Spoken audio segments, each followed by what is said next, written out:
ಕಡೆ ಹೇಗೆ ಗಮನ ಹರಿಸಿದ್ದು? ಲಾಕ್ಡೌನ್ ಟೈಮಲ್ಲಿ ನಮ್ದು ಕೋರ್ಸ್ ಮುಗ್ದೋಯ್ತು. 2019 ಕೋರ್ಸ್ ಕಂಪ್ಲೀಟ್ ಆಯ್ತು ನಂದು. ಲಾಕ್ಡೌನ್ ಆಗ್ಬಿಡ್ತು. ಏನ್ ಮಾಡ್ತೀರಾ ಅವಾಗ? ನಿಮ್ಗೆ ಏನು ಗೊತ್ತಿಲ್ಲ. I was literally blank. Because ಕೆಲಸ ಗೊತ್ತಿಲ್ಲ. ಕೆಲಸ ಇರೋಬರ ಫೀಲ್ಡಲ್ಲಿ ಎಲ್ಲಾ ಕಡೆ ಕೆಲಸ ಮುಗಿಸಿ ಬಿಟ್ಬಿಟ್ಟಿದ್ದೀನಿ. ಈ ಫೀಲ್ಡ್ಗೆ ಬಂದ್ಬಿಟ್ಟಿದ್ದೀನಿ. 2 years ಇಲ್ಲಿ ಕಳೆದಿದ್ದೀನಿ. ಇವಾಗ ನಾನು ಎಲ್ಲಾದ್ರೂ ಹೋಗಿ ಕಾರ್ಪೊರೇಟಲ್ಲಿ ಕೆಲಸ ಮಾಡಬೇಕು ಅಂತ ಕೇಳ್ತಾರೆ, ಈ 2 years ಏನ್ ಮಾಡ್ತಿದ್ರಿ ಅಂತ. ಆಬ್ವಿಯಸ್ಲಿ ನಿಜಾನೇ ಹೇಳ್ಬೇಕು, ನಾನು ಈ ಥರ ಹೋಗಿದ್ದೆ ಅಂತ. ಯಾರಿಗೆ ಗೊತ್ತು ನಿಮ್ಗೆ ಮತ್ತೆ ಇಲ್ಲಿ ವರ್ಕ್ ಮಾಡಿ ಬಿಡಲ್ಲ ಅಂತ ಏನ್ ಗ್ಯಾರಂಟಿ ಅಂತ ಆಬ್ವಿಯಸ್ಲಿ ಹೇಳ್ತಾರೆ.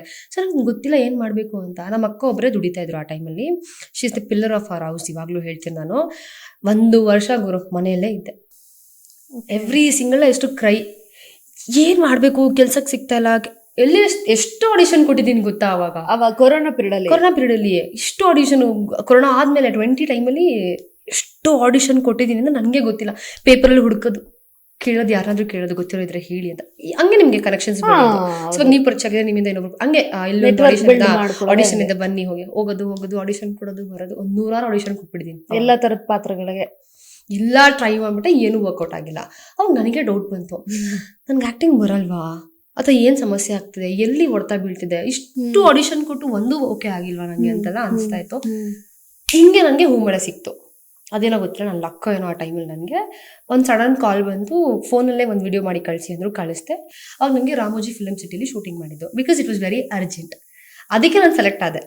ಅಲ್ಲಿ ಎಷ್ಟೋ ಸಲ ಹಾಗೆ ಆಗೋದು, ಕ್ವಿಕ್ ಎಲ್ಲ ಹಿಂಗೆ ಆಗ್ಬಿಡ್ತಾವ ಅದು ಪಟ್ಟ ಅಂತ ಅಂದ್ಬಿಟ್ಟು. ನಂಗೆ ಅವಾಗ್ಲೂ ಡೌಟು, ಇವ್ರು ನಿಜವಾಗೂ ಸೆಲೆಕ್ಟ್ ಮಾಡಿದಾರಾ ಅಥವಾ ಸುಮ್ಮನೆ ಕರಿತಾ ಇದಾರಾ ಹಿಂಗೆ ಅಂತ. ನಾನು ಏರ್ಪೋರ್ಟಿಗೆ ಹೋಗಿ ಅಲ್ಲಿಂದ ನಾವು ರಾಮೋಜಿ ಫಿಲಮ್ ಸಿಟಿಗೆ ಹೋಗಿ ಶೂಟಿಂಗ್ ಮಾಡಿ ಟೆಲಿಕಾಸ್ಟ್ ಆಗೋವರೆಗೂ ಹೋಗ್ಸಿರ್ಲಿಲ್ಲ ನನಗೆ ನಾನು ಮಾಡ್ತಿದ್ದೀನಿ ಅಂತ. ಪೃಥ್ವಿ ಸರ್ ಕೇಳಿದ್ರು, ಇಷ್ಟು ಚಿಕ್ಕ ಹುಡುಗಿ ನೀನು ಆ ಕ್ಯಾರೆಕ್ಟರ್ ನಿಭಾಯಿಸ್ತೀಯಾ ಅಂತ ಕೇಳಿದ್ರು. ಆಮೇಲೆ ಮಾಡ್ತೀನಿ ಸರ್. ಬಿಕಾಸ್ ಭಯ, ಏನು ಗೊತ್ತಿಲ್ಲ, ಕರೆಕ್ಟಾಗಿ ಫ್ರೇಮ್ ಗೊತ್ತಿಲ್ಲ, ನಿಮ್ಗೆ ಏನು ಗೊತ್ತಿಲ್ಲ. ಬಟ್ ಹೋಗಿ ಟೆಲಿಕಾಸ್ಟ್ ಆದ್ಮೇಲೆ ಕೂಡ I face so many problems. ಅಂದ್ರೆ ಪರ್ಫಾರ್ಮೆನ್ಸ್ ಇಲ್ಲ, ನೋಡೋಕೆ ಚೆನ್ನಾಗಿಲ್ಲ ಅಂತ ಎಷ್ಟೊಂದು ಕಮೆಂಟ್ಸ್ ಬಂತು ನಮಗೆ ಕಮೆಂಟ್ ಸೆಕ್ಷನ್ ಅಲ್ಲಿ. Because it was a replaced character. So ನನಗೆ ಅವಾಗ ತುಂಬಾ ಪ್ರಾಬ್ಲಮ್ ಆಯ್ತು. ಬಟ್ ಇಡೀ ಟೀಮ್ ಸಪೋರ್ಟ್ ಮಾಡಿದ್ರು ನನಗೆ. ಇಡೀ ನಿಮ್ ಸೀರಿಯಲ್ ಆರ್ಟಿಸ್ಟ್ ಏನಿದ್ದಾರೆ, ತಲೆ ಕೆಡ್ಸ್ಕೊಂಬೇಡ, ಮಾಡು ಅಂತ. ಅಲ್ಲಿ ನನಗೆ ಒಂದು 2 months 3 months ಆಗ್ತಾ EP ಎಲ್ಲ ಬಂದು ಹೇಳಕ್ ಸ್ಟಾರ್ಟ್ ಮಾಡಿದ್ರು. ಇಲ್ಲ ಚೆನ್ನಾಗಿ ಮಾಡ್ತಿದ್ದೀರಾ ಅಂತ. ಇವನ್ ಕಮೆಂಟ್ ಸೆಕ್ಷನ್ ಎಲ್ಲ ಓದಕ್ ಸ್ಟಾರ್ಟ್ ಮಾಡಿದೆ. ಇಲ್ಲ ಇವಾಗ ಒಂದ್ ಸ್ವಲ್ಪ ಪಾಸಿಟಿವ್ ಆಗಿ ಬರ್ತಿದೆ ಅನ್ಬಿಟ್ಟು ಅಲ್ಲಿ ಒಂದು ಕಾನ್ಫಿಡೆನ್ಸ್ ಬಂತು ನನಗೆ. ಅದನ್ನ ಹಂಗೆ ಕ್ಯಾರಿ ಮಾಡಿದೆ. Very nice. ಸೊ ತದನಂತರದಲ್ಲಿ ಗಿರಿಜಾ ಪಾತ್ರ, ರೈಟ್? ಹೌದು. ಅದಾದ್ಮೇಲೆ 2 years ಗ್ಯಾಪ್ ಆಯ್ತು. 2 years ಆ ಟೈಮಲ್ಲಿ ಕನ್ಯಾದಾನ ಅಂತ ಒಂದು ಸೀರಿಯಲ್ ಮಾಡ್ತಿದ್ದೆ, ಉದಯದಲ್ಲಿ ಬರ್ತಿತ್ತು. ಅದೊಂದು ಲವ್ ಟ್ರ್ಯಾಕ್ ಇತ್ತು ನನಗೆ. ಬಟ್ ಅದು 8 months ಅಷ್ಟೇ ಇದ್ದಿದ್ದು ಆ ಟ್ರ್ಯಾಕ್. ಫಸ್ಟ್ ಇನ್ಫಾರ್ಮ್ ಮಾಡಿದ್ರು ನನಗೆ. ಬಟ್ ನಂಗೆ ಬೇಕಿತ್ತು. ಬಿಕಾಸ್ ನಾನು ಮನೇಲಿ ಕುತ್ಕೊಳ್ಳೋ ಬದಲು ಅಲ್ಲಿ ಹೋದ್ರೆ ಒಂದ್ ಸ್ವಲ್ಪ ದುಡ್ಡಾದ್ರೂ ಬರುತ್ತೆ ಅನ್ನೋ ಮೈಂಡ್ ಸೆಟ್ ಅಲ್ಲಿ ಇದ್ದಿದ್ದು ನಾನು ಅವಾಗ. ಸೊ ಹೋಗಿ ಕನ್ಯಾದಾನ ಒಂದು 8 months ಆದ್ಮೇಲೆ ಗ್ಯಾಪ್ ಆಯ್ತು. 1 ವರ್ಷ ಮನೇಲೇ ಇದ್ದೆ. ತುಂಬಾ ಹುಡುಕಾಡ್ದೆ ಕೆಲ್ಸಕ್ಕೆ, ತುಂಬಾ ಟ್ರೈ ಮಾಡಿದೆ. ಗೊತ್ತಿಲ್ಲ, ನನ್ ಬ್ಯಾಡ್ ಲಕ್ ಏನೋ, ನಂಗೆ ಸಿಗ್ಲಿಲ್ಲ, ಕೆಲ್ಸನೇ ಸಿಗ್ಲಿಲ್ಲ. ಆಮೇಲೆ ಬೃಂದಾವನಕ್ಕೆ ಲುಕ್ ಟೆಸ್ಟ್ ಕೊಟ್ಟೆ ಕಲರ್ಸ್ ಇದ್ರಲ್ಲೇನೆ. ಅದು ನಂಗೆ ಹೋಪ್ಸ್ ಇರ್ಲಿಲ್ಲ. ಬಿಕಾಸ್ ಇನ್ನೊಬ್ರು ಸೇಮ್ ಲ್ಯಾಂಗ್ವೇಜ್. ನಮ್ಗೆ ಆಕ್ಚುಲಿ ಇದ್ದಿದ್ದು ಉತ್ತರ ಕರ್ನಾಟಕ ಭಾಷೆ, ಗಿರಿಜಾ ಪಾತ್ರ ಇದ್ದಿತ್ತು. ಬಟ್ ನನಗೆ ಬರುತ್ತೆ, ಅವಾಗ ಬರ್ತಿರ್ಲಿಲ್ಲ. ಬಟ್ ಇವಾಗ ಭಯಂಕರವಾಗಿ ಮಾತಾಡ್ತೀನಿ. ನನ್ನ ಫ್ರೆಂಡ್ಸ್ ಎಲ್ಲ ಅದೇ ಅಲ್ವಾ ಸರ್ಕಲ್ ಇರೋದು. ಆಮೇಲೆ ಒಂದ್ ಹುಡುಗಿ ಅದೇ ಊರ್ನವ್ರು ಹುಡುಗಿ ಬಂದಿತ್ತು, I don't take her name. ಅವ್ರು ಮಾಡ್ತಾ ಇದ್ರು. ಆಮೇಲೆ ನನ್ಗೆ ಹೋಗ್ಬಿಡ್ತು ಹೋಪ್ಸು. ಅದೇ ಲ್ಯಾಂಗ್ವೇಜು ಅವರೇ ಸೆಲೆಕ್ಟ್ ಆಗ್ತಾರೆ, ಚೆನ್ನಾಗಿ ಮಾಡ್ತಾರೆ ಅಂತ ನಂಗೆ ಬಂದಿಲ್ಲ. ಬಟ್ ಅವ್ರ ಲ್ಯಾಂಗ್ವೇಜ್ ಇತ್ತಲ್ಲ, ಅದೊಂದು. ಸೊ ನನ್ಗೆ ಬಿಡು, ವರ್ಕ್ ಆಗಲ್ಲ ಬಿಡು ಅಂತ ಸುಮ್ನೆ ಇದ್ದೆ. ಮನೆಗೆ ಹೋದೆ. ನಾನು ಲಾಸ್ಟ್ ಲುಕ್ ಟೆಸ್ಟ್ ನಾನೇ ಕೊಟ್ಟಿದ್ದು. Because I heard director saying that ಎಂದಕ್ಕೆ ಇಷ್ಟೊಂದು ಮೇಕಪ್ ಹಾಕೊಂಡ್ ಬಂದಿದ್ದೀರಾ, ಯಾಕೆ ಹೇರ್ ಸ್ಟೈಲ್ ಈ ತರ ಮಾಡ್ಕೊಂಡಿದ್ದೀರಾ ಅಂತೆಲ್ಲ ಕೇಳಿಸ್ಕೊಂಡು ಮೇಕಪ್ನೇ ಮಾಡಿಸ್ಕೊಂಡಿಲ್ಲ.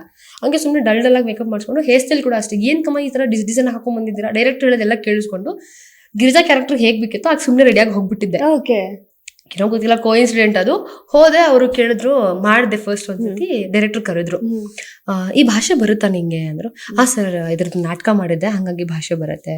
ನೀವು ನಾಟಕದವರಾ ಅಂದ್ರು. ಹೌದು ಸರ್, ಥಿಯೇಟರ್ ಬ್ಯಾಕ್ ಗ್ರೌಂಡ್ ನಂದು ಅಂದೆ. ಸರಿಮಾ, ಕ್ಲೋಸ್ ಆಯ್ತು, ಒಂದ್ಸತಿ ವೈಡ್ ಮುಗಿಸ್ಕೊಂಡು ಕ್ಲೋಸ್ ಮುಗಿಸ್ಕೊಂಡು ಕಳಿಸ್ತೀವಿ ಅಂತ ಅಂದ್ರು.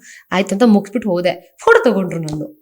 ಲಾಸ್ಟಲ್ಲಿ ಕರೆದ್ಬಿಟ್ಟು ಬನ್ನಿ ಅಂತ PPTಗೆ ಫೋಟೋ ತಗೊಂಡ್ರು. ನಾನ್ ಸರಿ ಆಯ್ತು ಅಂತ ಅನ್ಬಿಟ್ಟು ಅವಾಗ್ಲೂ ಹೋಪ್ಸಿಲ್ಲ. ಮನೆಗೆ ಹೋದ್ಮೇಲೆ ಒಂದ್ ವಾರದಲ್ಲಿ ಫೋನ್ ಬಂತು, ಈ ತರ ನೀವು 99.9% ಓಕೆ ಆಗಿದ್ದೀರಾ ಅಂದ್ಬಿಟ್ಟು. ನನಗೆ ಒಂದ್ ಕಡೆ ಖುಷಿ, ಒಂದ್ ಕಡೆ ಎಲ್ಲಪ್ಪ ಹೊಡ್ತಾ ಬೀಳುತ್ತೆ ಅಂತ ನಾನು. ಆಮೇಲೆ ಸರಿ ಆಯ್ತು, ಓಕೆ ಆಯ್ತು. ಆಫೀಸಿಗೆ ಕರೆದ್ರು, ಒಂದ್ಸತಿ ಬನ್ನಿ ಮಾತಾಡೋಣ ಅಂತ ಅಂದ್ಬಿಟ್ಟು ಹೋದೆ. ನಾನು ಮಾಮೂಲಿ ಜೀನ್ಸ್ ಮತ್ತೆ T-shirt ಹಾಕಿದ್ದೆ. ಅಲ್ಲಿ ಪಾತ್ರ ಮಾಡಿದಾಗ ಸ್ಯಾರಿ ಉಟ್ಕೊಂಡಿದ್ನಲ್ವಾ, ಅವ್ರು ಕೇಳಿದ್ರು ಆಫೀಸಲ್ಲಿ, ನೀವೇನಾ ಮಾಡಿದ್ದು? ನಾನೇ ಸರ್ ಯಾಕೆ? ಅಯ್ಯೋ ಹಿಂಗಿದ್ಯಲ್ಲಮ್ಮ ನೀನ್ ಎಷ್ಟಿದ್ಯಾ ಅಂತ ಅಂದ್ಬಿಟ್ರು ನಂಗೆ. ಬಟ್ ಅವಾಗ ನಂಗೆ ಆತರ ಅಂದಾಗ ನಿಮ್ಗೆ ಏನಾಗುತ್ತೆ ಗೊತ್ತಾ, ಓ ನಾವ್ ಈ ಕ್ಯಾರೆಕ್ಟರ್ಗೆ ಆಪ್ಟ್ ಅಲ್ಲ ಅಂತ ಅನ್ಸ್ಬಿಡುತ್ತೆ ನಿಮಗೆ. ಸರಿ ಆಯ್ತು, ಮತ್ತೆ ಮನೆಗ್ ಬಂದೆ, ಮೀಟಿಂಗ್ ಮುಗಿಸಿ 1 ವರ್ಷ ವೇಟ್ ಮಾಡಿದೆ ಬೃಂದಾವನಕ್ಕೆ. 1 ವರ್ಷ ಮತ್ತೆ ಅಗೇನ್ 1 ವರ್ಷ ಅವರು ಇಲ್ಲಮ್ಮ ಸರ್ ನಂಗೆ ತುಂಬಾ ಪ್ರಾಬ್ಲಮ್ ಆಗುತ್ತೆ, ನಾನು ಬೇರೆ ಹುಡ್ಕೊಂಡು ಮಾಡ್ತೀನಿ, ವೆಯ್ಟ್ ಎಲ್ಲ ಮಾಡಕ್ಕಾಗಲ್ಲ ಅಂದಾಗ ಇಲ್ಲ ಮೇಡಮ್, ಸರ್ ಹೇಳಿದಾರೆ, ರಾಮ್ಜಿ ಸರ್ ಹೇಳಿದಾರೆ, ನೀವೇ ಬೇಕು ಆ ಕ್ಯಾರೆಕ್ಟರ್ಗೆ ಅಂತ ಹೇಳಿದಾರೆ ಅಂತ ಫೋರ್ಸ್ ಮಾಡ್ತಾ ಇದ್ರು. ಅದಾದ್ಮೇಲೆ ಶೂಟಿಂಗ್ ಸ್ಟಾರ್ಟ್ ಆಯ್ತು. ಬಟ್ 1 ವರ್ಷ ಏನ್ ಮಾಡಿದ್ರು? ಅದೇ ಇವ್ರು ಹೇಳ್ತಿದ್ರಲ್ಲ, ಮತ್ತೆ ಮನೇಲೇ ಇದೆ. ಅಂದ್ರೆ ಆ ಅರ್ಧ ವರ್ಷ ಈ ಅರ್ಧ ವರ್ಷ 2 ಸೇರಿ 1 ವರ್ಷ. ಸೊ ಹಂಗೆ ಆಯ್ತು. 11ನೇ ತಿಂಗಳಿಗೆ ಶುರು ಮಾಡಿದ್ರು ಇವರು, ಸೆಪ್ಟೆಂಬರ್ ಅಲ್ಲಿ. ಅವಾಗ ನನ್ಗೆ ಏನಂದ್ರೆ ಇವರು ಹೀರೋಯಿನ್ ಟ್ರ್ಯಾಕ್ ನ ಪ್ರಮೋಟೇ ಮಾಡ್ತಾ ಇಲ್ಲ. ಏನ ಹೀರೋಯಿನ್ ಟ್ರ್ಯಾಕ್ ನ ಎಲ್ಲೂ ಪ್ರಮೋಟ್ ಮಾಡ್ತಾ ಇಲ್ಲ. ಬರೀ ಹೀರೋ ಫ್ಯಾಮಿಲಿನ ಪ್ರಮೋಟ್ ಮಾಡ್ತೀರಾ, ಅವ್ರನ್ನ ಬಿಗ್ ಬಾಸ್ಗೆಲ್ಲ ಕಳ್ಸಿದಾರೆ, ಅವ್ರಿಗೆ ಪ್ರಮೋಷನ್ಸ್ ಬೇರೆ ಊರಿಗೆಲ್ಲ ಕಳ್ಸಿದಾರೆ, ನಮ್ನ ಎಲ್ಲೂ ರಿವೀಲೇ ಮಾಡ್ತಾ ಇಲ್ಲ. ನನ್ಗೆ ಬೇಜಾರು, ಯಾಕೆ ಈ ತರ ಮಾಡಿದ. ನಾನು EP ಇದು ಪ್ರೊಡಕ್ಷನ್ EP ಬಾನು ಅಂತ. ಅಂದ್ರೆ ವೈ ಬಾನು, ನಮ್ಗೇನು ನೀವು ಮಾಡ್ತಾ ಇಲ್ಲ, ಯಾಕೆ ಬಾನು, ಬಿಗ್ ಬಾಸ್ಗೂ ಕಳ್ಸಿಲ್ಲ, ಯಾಕೆ ಬಾನು ಅಂತ ನಾನು. ಬಿಕಾಸ್ ನಮ್ಗೆ ಆಸೆ ಇರುತ್ತೆ ಅಲ್ವಾ, ಆಸೆ ಇರುತ್ತೆ. ಆಮೇಲೆ ರಾಮ್ಜಿ ಸರ್ ಬಂದ್ರು ಸೆಟ್ಗೆ, ಕರ್ದ್ಬಿಟ್ಟು ನಮ್ಮ ಹೀರೋಯಿನ್ ಟ್ರ್ಯಾಕ್ 3 ಜನನ ಕರ್ದ್ಬಿಟ್ಟು ಏನ್ ನಿಮ್ ಪ್ರಾಬ್ಲಮ್ ಅಂದ್ಬಿಟ್ರು. ಭಯ ಆಗ್ಬಿಡ್ತು ನಂಗೆ, ಬಿಕಾಸ್ ಆ ಮನುಷ್ಯನ ನಾನು ಮಾತಾಡ್ಸಿದ್ದೆ ಅವಾಗ. ನನ್ಗೆ ಭಯ ಬೇರೆ, ಬಿಕಾಸ್ ಎಲ್ಲ ನೋನ್ ಪ್ರೊಡಕ್ಷನ್ಸ್, ಗುಡ್ ಪ್ರೊಡಕ್ಷನ್ಸ್, ಹೆಂಗಪ್ಪ ನಾನು ಮಾತಾಡ್ಸೋದು, ಹೆಂಗೆ ಭಯ. ಆಮೇಲೆ ಏನೋ ನೀನ್ ಹೇಳ್ದೆ ಅಂತ ಬಿಗ್ ಬಾಸ್ಗೆ ಹೋಗಲ್ಲ ಅಂದ. ಅಲ್ಲ ಸರಿ, ಎಲ್ಲಾರನ್ನೂ ಕಳ್ಸಿದ್ದೀರಾ, ನಮ್ಮನ್ನ ನೀವು ಕಳ್ಸಿಲ್ಲ. ಅದೇ ದಡ್ಡಿ ಟೆಲಿಕಾಸ್ಟ್ ಆದ್ಮೇಲೆ ನೋಡು ನಿಂದ್ ಹೆಂಗಿರುತ್ತೆ ಅಂತ. ಈ 35 ಜನ ಏನು ಕಾಣಿಸ್ಕೊಳೋದಿಲ್ಲ, ನೀನೇ ಕಾಣಿಸೋದು ಅಂತ ಅಂದ್ರು ನಂಗೆ. ಸುಮ್ನೆ ಹೇಳ್ತಿರ್ತಾರೆ ಬಿಡು ಅಂತ ಸುಮ್ನೆ ಇದ್ದೆ. ಬಟ್ ಟೆಲಿಕಾಸ್ಟ್ ಆಗಿ ಫಸ್ಟ್ ಎಪಿಸೋಡ್ ಆಯ್ತಲ್ಲ, ದ ಬೆಸ್ಟ್ ಮೂಮೆಂಟ್. ನಾನು ಎಷ್ಟು ಅನ್ಭವಿಸಿದೀನಿ ಆ ಕ್ಯಾರೆಕ್ಟರ್. ಅದೆಲ್ಲ ಪ್ರತಿಫಲ ಕೊಟ್ಬಿಡ್ತಾ. 6 ತಿಂಗಳು ಮಾಡ್ದೆ ಅನ್ಕೊಳ್ಳಿ, 6 ವರ್ಷ ಆದ್ರೂ ಜನ ಮರ್ತಿಲ್ಲ ನಮ್ಗೆ, ಅಷ್ಟು ನೆನ್ಪಿಟ್ಕೋತಾರೆ. ನನ್ ಕಮೆಂಟ್ ಸೆಕ್ಷನ್ ತೆಗೆದ್ರೆ ಬರೀ ನಂದೇ ಇರುತ್ತೆ. ಎಲ್ಲಿ ಹಿಡ್ಕೊಂಡ್ ಬಂದ್ರಿ ಹುಡುಗಿನ, ಸಕ್ಕತ್ತಾಗಿ ಮಾಡ್ತಾಳೆ, ಬರೀ ಇದೆ ಕಮೆಂಟ್ಸ್. ನನಗೆ ಇವಾಗ್ಲೂ ಕೆಲಸ ಇಲ್ಲದೆ ಆಕ್ಟಿಂಗ್ ಏನಾದ್ರು ಬೇಜಾರಾಯ್ತು ಅಂದ್ರೆ I go to colors Kannada page, I go to that Brindavana reels ಹೋಗ್ಬಿಟ್ಟು ಕಮೆಂಟ್ ಓಪನ್ ಮಾಡ್ತೀನಿ. ನನ್ ಬಗ್ಗೆ ಇದೆಲ್ಲ ಹೇಳ್ತಾರೆ ನೋಡಿ, ಸ್ಯಾಟಿಸ್ಫೈ ಮಾಡ್ಕೊಳ್ಳೋದು, ಬಿಡು ಆಯ್ತು ಅಂತ. ಆಮೇಲೆ ಯಾವಾಗ್ಲೂ ರಾಮ್ಜಿ ಸರ್ ಬಂದ್ರು, ಯಾವಾಗ್ಲೂ ನಂಗೆ ಹೋಗ್ಲೂರು 35 ಜನ ಏನು ಕಾಣಿಸ್ಕೊಳ್ಳೋದೇ ಇಲ್ಲ, ನೀನೇ. ಮತ್ತೆ ನಂಗೆ ಬೇರೆ ಸೆಟ್ಟಿಂದನೂ ಬಂದಿದೆ, ಭಾಗ್ಯಲಕ್ಷ್ಮಿ ಸೆಟ್ಟಿಂದ ಇರ್ಬೋದು, ನನ್ನ ಫ್ರೆಂಡ್ಸ್ ಎಲ್ಲ ಇದ್ದಾರಲ್ವಾ, ಬೇರೆ ಸೆಟ್ಗಳಿಂದ ಕೂಡ ಇದೆ. ಅವಳು ಒಬ್ಳೆ ಸಾಕು, ಎಲ್ರೂ ತಿನ್ಕೊಂಡ್ಬಿಡ್ತಾಳೆ ಅಂತೆಲ್ಲ ಹೇಳೋರಂತೆ. ಅದ್ ಕೇಳೋ ಖುಷಿ ಅಲ್ಲ, ಬಿಕಾಸ್ ನಿಮ್ಗೆ ದೊಡ್ಡ ದೊಡ್ಡ ಕಲಾವಿದ್ರು ಬಂದು ಆತರ ಹೇಳ್ದಾಗ ಇನ್ನೂ ಖುಷಿ ಆಗತ್ತೆ ನಿಮ್ಗೆ.